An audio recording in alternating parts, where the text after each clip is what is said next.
नमस्कार, स्वागत है आप सभी का और मैं हूं आपके साथ वक्ता दुबे। खबर की शुरुआत झालावाड़ से। झालावाड़ में भारत जोड़ो यात्रा में कांग्रेस नेता जयराम नरेश ने क्यों न जुड़े नाम से एक कैंपेन लॉन्च किया और इस कैंपेन का उद्देश्य भारत के लोगों की उन समस्याओं, परेशानियों और भावनाओं को सामने लाना है। इस मौके पर एक फिल्म रिलीज की गई जिसमें महंगाई और इससे होने वाली परेशानियों को दिखाया गया। फिल्म में चिंतामणि नाम की महिला कहती है, कमाई तो बढ़ी नहीं, इसीलिए हर महीने राशन के सामान में कटौती करनी पड़ रही है।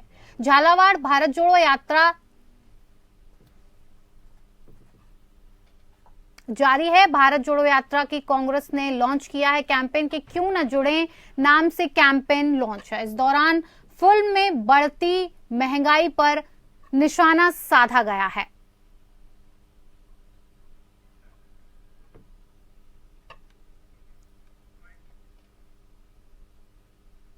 वहीं जयपुर में उपनेता प्रतिपक्ष राजेंद्र राठौड़ ने कांग्रेस की भारत जोड़ो यात्रा पर निशाना साधते हुए कहा कि राजस्थान में चल रही भारत जोड़ो यात्रा में कांग्रेस के सभी बड़े नेता शामिल हो रहे हैं। राहुल गांधी की भारत जोड़ो यात्रा में बिना बजट के सड़कों का नवीनीकरण किया जा रहा है। उन्होंने यात्रा के दौरान होने वाले खर्चों पर सवाल खड़े करते हुए कहा कि 5 सितारा टेंट लगाए जा रहे हैं, हजारों लोगों के लिए खाने का पंडाल लगाया जा रहा है। आखिर ये बजट कहां से आ रहा है?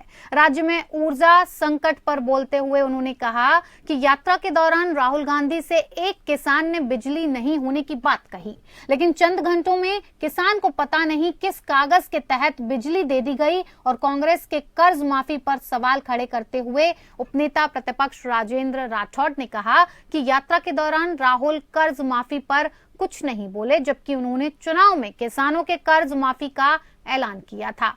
ब्याज लगाकर किसानों की जमीनों को कुर्की किया जा रही है। कांग्रेस सरकार पर वादा खिलाफी का आरोप लगाते हुए कहा कि चुनाव में कांग्रेस ने बेरोजगारी भत्ता देने का वादा किया था, लेकिन इस वादे को पूरा नहीं किया गया। बिजली के दाम नहीं बढ़ाने का वादा किया था, लेकिन अब तक 9 बार बिजली के दाम बढ़ाए जा चुके हैं। विधानसभा के माननीय अध्यक्ष जी ने 70 दिन गुजर जाने के पश्चात भी 91 माननीय सदस्य जिन्होंने स्वेच्छा से उनके निवास पर जाकर अपने हस्ताक्षर से त्यागपत्र दिया था, उस पर जब निर्णय नहीं किया और बार बार हमने प्रतिवेदन दिए, शिष्टमंडल से मिले, उसके बाद भी निर्णय नहीं किया, तो व्यथित होकर हमने न्यायालय का दरवाजा खटखटाया। आज जस्टिस श्रीवास्तव की खंडपीठ के सम्मुख ये मामला आया और एक सुनवाई के पश्चात प्रमेय फंसा उन्होंने अभी माननीय स्पीकर विधानसभा और सचिव विधानसभा को नोटिस जारी किए हैं 2 सप्ताह के लिए। तो वहीं राजस्थान बीजेपी के प्रदेश अध्यक्ष डॉक्टर सतीश पुनिया ने मंत्रियों और विधायकों का इस्तीफे पर कोर्ट की पहल का स्वागत करते हुए कांग्रेस पर जमकर निशाना साधा। उन्होंने स्पीकर की भूमिका पर सवाल खड़े करते हुए कहा कि इस्तीफे पर स्पीकर को फैसला लिया जाना चाहिए था, लेकिन उन्होंने कोई फैसला नहीं लिया। स्पीकर महोदय को ये सोचना है या कांग्रेस पार्टी के नेतृत्व को सोचना है कि इन इस्तीफों से राजस्थान में जो अस्थिरता हुई उसका क्या होगा। उन्होंने कांग्रेस सरकार की कार्यप्रणाली पर सवाल खड़े करते हुए कहा कि जिस तरीके से इस्तीफा देने के बाद भी मंत्री और विधायक उसी तरीके से कामकाज कर रहे हैं, सरकारी दफ्तर चला रहे हैं, मंत्रीगण तबादलों के आदेश कर रहे हैं, फाइलों पर साइन कर रहे हैं, इस्तीफे के बाद भी सरकार चल रही है, ये सोचने वाली बात है। आज राजस्थान उच्च न्यायालय ने स्पीकर महोदय को, राजस्थान की विधानसभा के स्पीकर को नोटिस जारी किया है और ये नोटिस जारी किया है कि पिछले 4 साल से कांग्रेस का जो अंतर्कलह और अंतर्विरोध था, जिसकी परिणति विधायकों के इस्तीफे से हुई, विधायकों ने व्यक्तिगत रूप से उपस्थित होकर स्पीकर के घर पे व्यक्तिगत इस्तीफे दिए। सामान्य तौर पर ऐसे दिए हुए इस्तीफों पर संज्ञान लिया जाता है, लेकिन स्पीकर महोदय उस पर अनिर्णय की स्थिति में थे और न्यायालय को दखल करना पड़ा।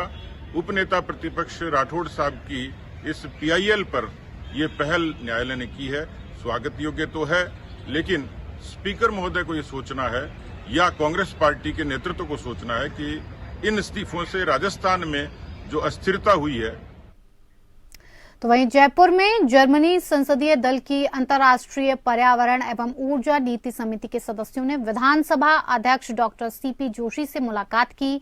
जर्मनी के सदस्यों ने पर्यावरण, पारिस्थितिक लोकतंत्र और सौर ऊर्जा, वन एवं वन्य जीव से संबंधी महत्वपूर्ण मुद्दों पर विस्तार से चर्चा की। और इस मौके पर विधानसभा अध्यक्ष ने कहा कि राजस्थान में पर्यावरण संरक्षण का समृद्ध इतिहास रहा है। आदिवासी जंगल से बेहद लगाव रखते हैं और पर्यावरण के प्रति विशेष रूप से जागरूक होते हैं। विधानसभा अध्यक्ष ने दल के सदस्यों को राजस्थान विधानसभा का साहित्य और जयपुर रजाई भेंट की। इस मौके पर जर्मनी के सदस्यों ने पर्यावरण के क्षेत्र में जर्मनी के किए कामों की जानकारी भी दी।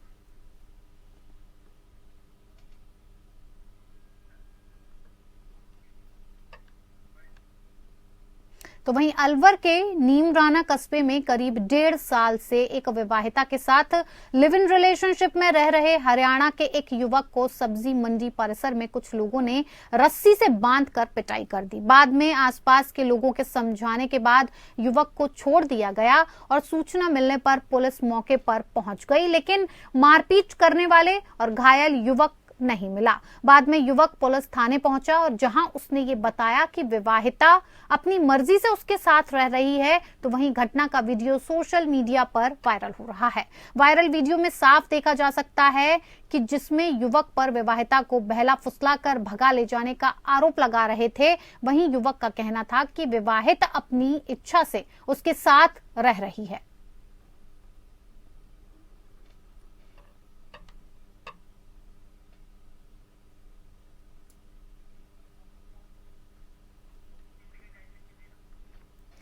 सब्जी मंडी परिसर में एक युवक की पिटाई कर दी गई सिर्फ इसलिए कि एक वीडियो वायरल हो रहा है और एक विवाहिता जो है कि मामले में साथ रहने को लेकर, लिव इन रिलेशनशिप को लेकर ये मारपीट की गई है। युवक को सब्जी मंडी परिसर में कुछ लोगों ने रस्सी से बांधकर खूब पिटाई की, लेकिन आसपास के लोगों के समझाने के बाद युवक को छोड़ दिया गया। सूचना पर पुलिस भी पहुंच गई। मारपीट करने वाले और घायल युवक को उस वक्त तो नहीं पकड़ा जा सका, लेकिन बाद में युवक पुलिस थाने पहुंचा, जहां उसने बताया कि विवाहिता अपनी मर्जी से उसके साथ रह रही है, कोई जोर जबरदस्ती नहीं है।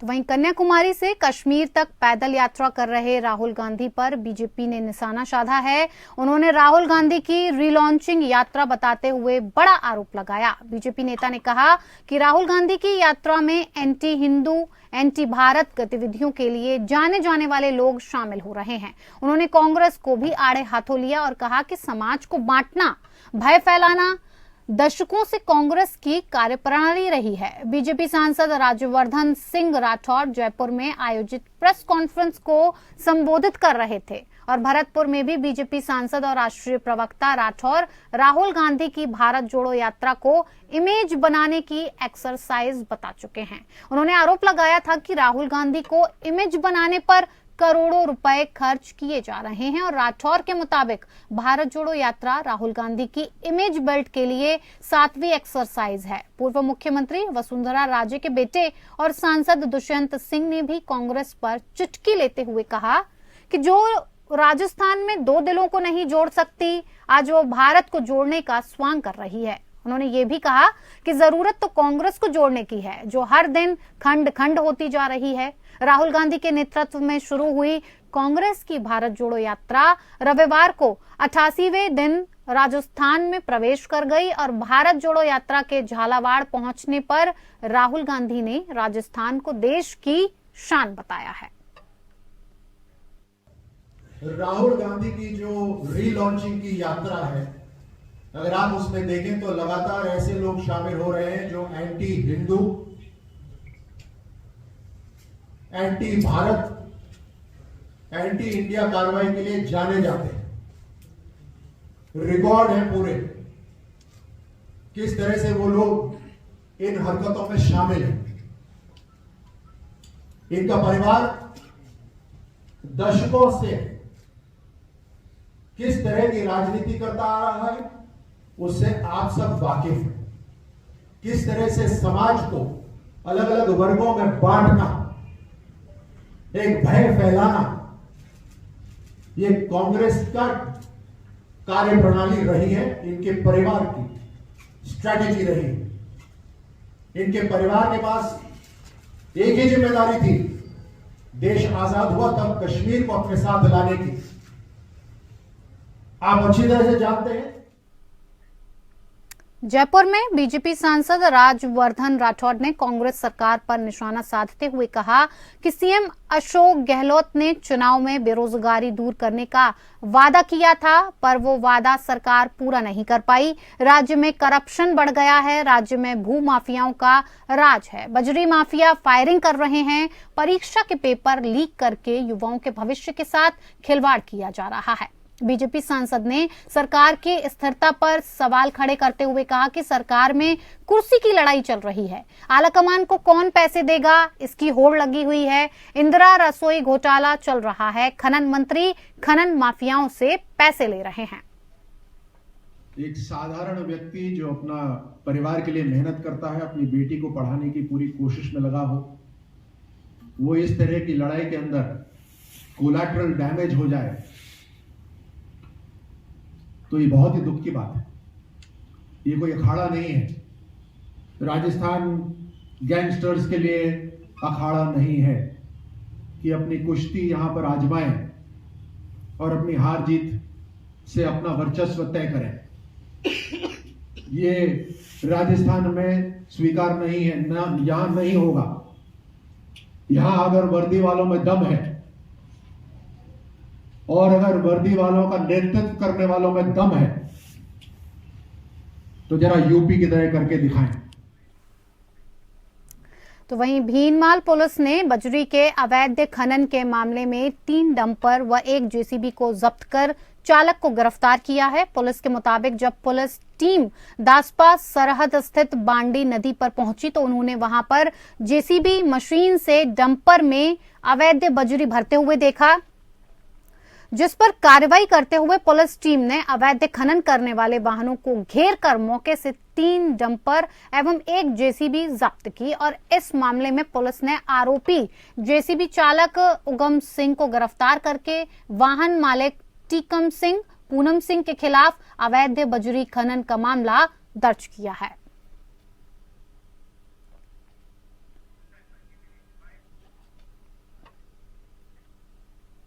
विराटनगर विधानसभा क्षेत्र के भाबरू थाना पुलिस ने गत दिनों युवक द्वारा सुसाइड के मामले में खुलासा किया है। युवक ने साइबर फ्रॉड से आहत होकर फांसी लगाकर आत्महत्या की थी। पुलिस ने इस मामले में बिहार के नवादा से एक आरोपी को गिरफ्तार कर एक नाबालिग को उनके चंगुल से मुक्त कराया। पुलिस ने आरोपी से 3 मोबाइल फोन और फर्जी सिम 50,000 रुपए बरामद किए। गिरफ्तार आरोपी सौरभ कुमार बिहार के नवादा के मसूदा का रहने वाला है। डीएसपी संजीव कुमार ने बताया कि भाबरू इलाके के जवानपुरा धाबाई में युवक कृष्ण कुमार की लाश पेड़ से रस्सी के सहारे लटकी मिली थी। मामले की जांच करने के बाद साइबर ठगी का मामला सामने आया।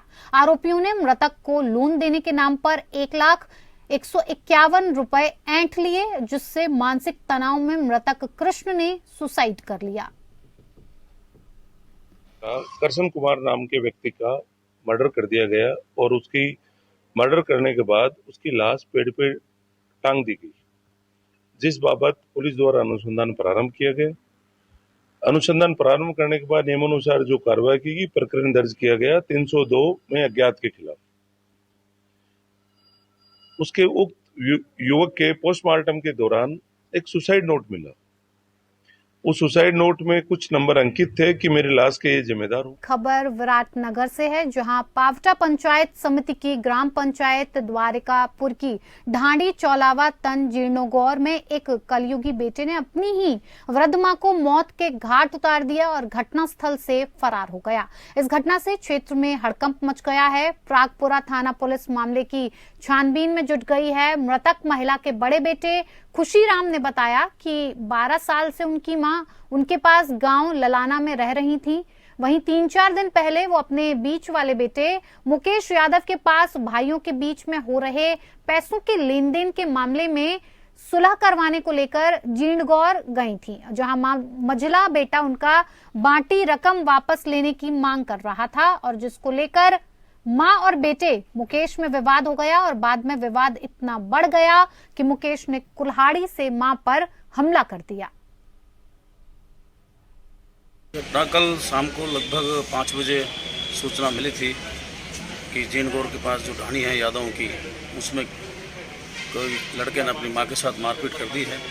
इस सूचना पर पुलिस मौके पर पहुंची और उसको इलाज हेतु CHC पावटा लाया। पावटा में उसका प्राथमिक उपचार कराया गया और यहाँ से रेफ़र कर दिया था SMS के लिए। बीच में उसकी हालत ज़्यादा ख़राब होने से उसके वारिसान ने उसको निम्स हॉस्पिटल में भर्ती करा दिया। दौरान इलाज एक्सपायर हो गई वो। और इनका मालूमात क्या है, तो प्राथमिक रूप से मालूम चला है कि इनके 2 साल पहले कोई ज़मीन बेची थी, उनके पैसे के बंटवारे को लेकर कुछ विवाद था, इसलिए ये घटना घटी है। तो वहीं अलवर के गांव होलवास के पास स्वामियों की ढांडी के कच्चे रास्ते में एक व्यक्ति का शव पेड़ से लटका मिलने से सनसनी फैल गई। ग्रामीणों तथा सरपंच ने इसकी सूचना पुलिस को दी। सूचना के बाद पुलिस मौके पर पहुंची और मृतक के शव को पेड़ से नीचे उतारा गया और साथ ही FSL की टीम भी मौके पर पहुंच गई। घटनास्थल की जांच की गई। पुलिस ने मृतक अशोक कुमार की जेब से सुसाइड नोट भी बरामद किया। बांसूर पुलिस उपाधीक्षक सुनील जाखड़ ने बताया कि मृतक के आत्महत्या करने के कारणों का अभी कोई भी पता नहीं चल पाया है। पुलिस व्यक्ति के आत्महत्या के कारणों का पता करने में भी जुटी हुई है। इस दौरान पुलिस ने मेडिकल बोर्ड का गठन कर शव का पोस्टमार्टम करवाकर शव परिजनों को सुपुर्द कर दिया है। वहीं मामला दर्ज कर जांच शुरू कर दी गई है। अधेड़ है अशोक कुमार जी बांसना गांव के रहने वाले हैं। आज प्रातः गांव वालों की सूचना पर बांसूर थाना पुलिस मौके पर पहुंची। मैं भी वहां मौके पर पहुंचा। कानू गोवाली का जो जोड़ है उसमें फंदा लगाकर इन्होंने अपने आप को लटका के आत्महत्या कर लिया। हाँ, इनकी जेब से एक नोट, सुसाइड नोट मिला है, जिसका अध्ययन कर अनुसंधान कर आगे कार्रवाई की जाएगी। FSL वगैरह बुलाई है। संदेह की कोई बात नहीं है। जिस हिसाब से पोस्टमार्टम और वो है, फिर भी अनुसंधान जारी है। विराटनगर विधानसभा के तहसील पावटा में ग्रामीणों ने पैदल मार्च निकाला और नारेबाजी करते हुए उपखंड कार्यालय पहुंचे और सांकेतिक धरना प्रदर्शन किया और उपखंड अधिकारी राजवीर सिंह यादव को ज्ञापन सौंपा। प्रदर्शनकारियों ने पंचपहाड़ी, सुंदरपुरा ढांडा, भूरी भड़ाज, जींडगौर, चोलावा, बुचारा बांध क्षेत्र, बेरीकोठी की ढांडी में अवैध खनन पर रोष जताते हुए इस पर रोक लगाने की मांग की। ग्रामीणों का आरोप है कि आबादी, स्कूल, तालाब के बाद खनन माफिया ब्लास्टिंग व हैवी मशीनें इस्तेमाल करते हैं, जबकि इन इलाकों में ब्लास्टिंग, भारी मशीनों का इस्तेमाल पर प्रतिबंध लगा हुआ है। ग्रामीणों ने खनन माफियाओं पर आरोप लगाते हुए कहा कि खनन माफिया नियमों का उल्लंघन करते हुए रात को भी खनन गतिविधियां करते हैं।